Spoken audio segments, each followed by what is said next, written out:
Bom, pessoal, nos últimos dias a Justiça determinou o uso de tornozeleira eletrônica pelo ex-presidente Jair Bolsonaro. Muita gente tem se perguntado: isso é legal? Isso é perseguição? Ou isso está previsto em lei? Hoje nós vamos responder algumas perguntas básicas com base na legislação brasileira e também em decisões do STF e decisões do STJ. Lembre-se, sem paixão política. Então, fique até o final para entender os seus direitos e deveres diante dessa lei que tanto implica uma decisão importante no nosso país. Afinal de contas, o que é tornozeleira eletrônica? Ela é uma medida cautelar diversa da prisão. Ela está prevista, por exemplo, no artigo 319 do CPP, que é o Código de Processo Penal. Olha aqui em tela comigo. Artigo 319 vai dizer: são medidas cautelares diversas da prisão. Aí quando a gente lê aqui o último inciso, o inciso 9, vai dizer monitoramento eletrônica, ou seja, tornozeleira eletrônica. Então, ela serve para monitorar a localização de uma pessoa investigada ou processada. Então, quando o juiz ele entende que há uma necessidade de vigilância, mas sem prisão, trata-se de uma medida intermediária, que ela é menos gravosa do que uma prisão preventiva. Então, o que pode ser aplicado sempre essa tornozeleira eletrônica se que houver, né, um risco processual, ou seja, uma fuga, uma ocultação de prova, ou que o investigado ele tenha alguma influência ou alguma posição que possa, de certa forma, afetar as investigações. A liberdade, por exemplo, irrestrita, ela representa uma ameaça à ordem pública ou institucional. E quando ela pode ser aplicada? Ela pode ser aplicada para qualquer medida cautelar. O juiz, lógico, ele deve observar alguns princípios, alguns parâmetros, os princípios da legalidade, da razoabilidade e da proporcionalidade. O juiz ele precisa observar a existência de indícios de autoria e risco à prevenção e investigação à ordem pública. A necessidade de evitar a prisão preventiva quando for possível. Isso são medidas que estão previstas no artigo 282, no parágrafo 6º do Código de Processo Penal. Olha aqui comigo em tela. Artigo 282, parágrafo 6º, vai dizer o seguinte: as medidas cautelares previstas nesse título deverão ser aplicadas observando. Aí, parágrafo 6º. A prisão preventiva somente será determinada quando não for cabível a substituição por outra medida cautelar, observando o artigo 319, que é o que a gente já leu desse código, e não cabimento da substituição por outra medida cautelar deverá ser justificado de forma fundamentada nos elementos presentes do caso concreto de forma individualizada. Então, quando a gente se depara aqui com essa imposição que diz o artigo 282, a gente faz uma outra pergunta. É legal a imposição a um ex-presidente?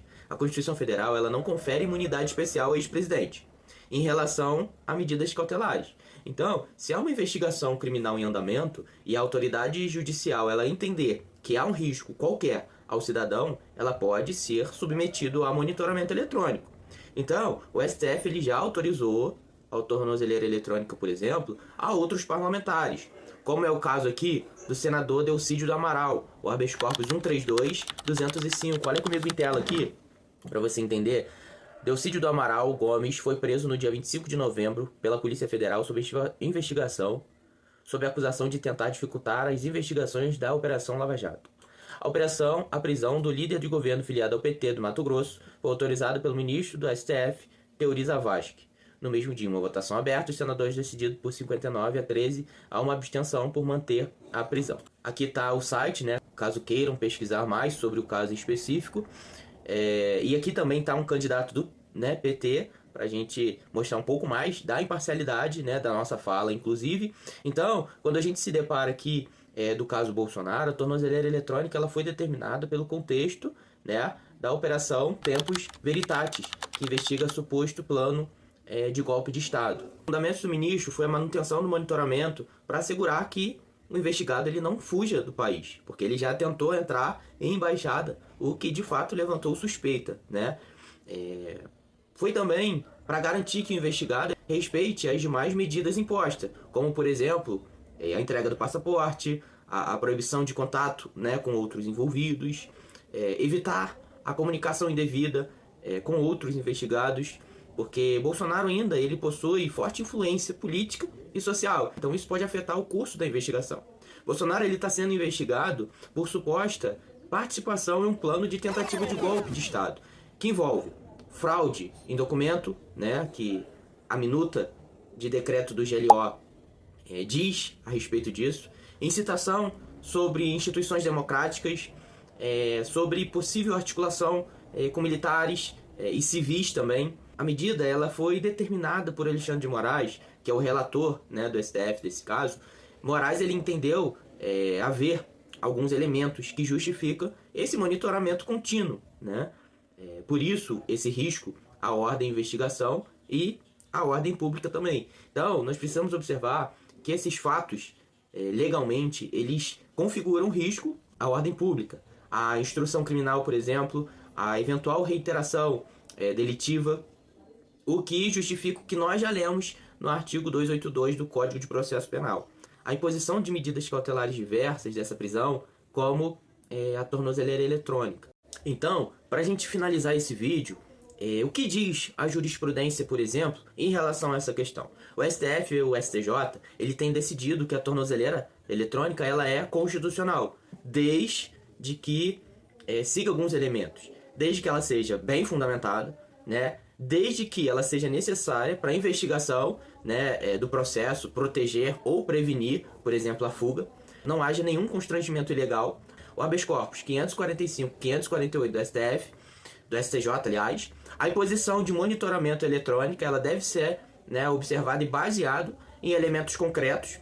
A determinação do uso de tornozeleira eletrônica ela é, então, legal, desde que bem fundamentada dentre os limites da lei, certo? Então, não há na Constituição ou no Código de Processo Penal qualquer proibição para aplicação dessa medida a um ex-presidente da República. Então, a justiça ela age com elementos do processo. E isso é o que devemos observar.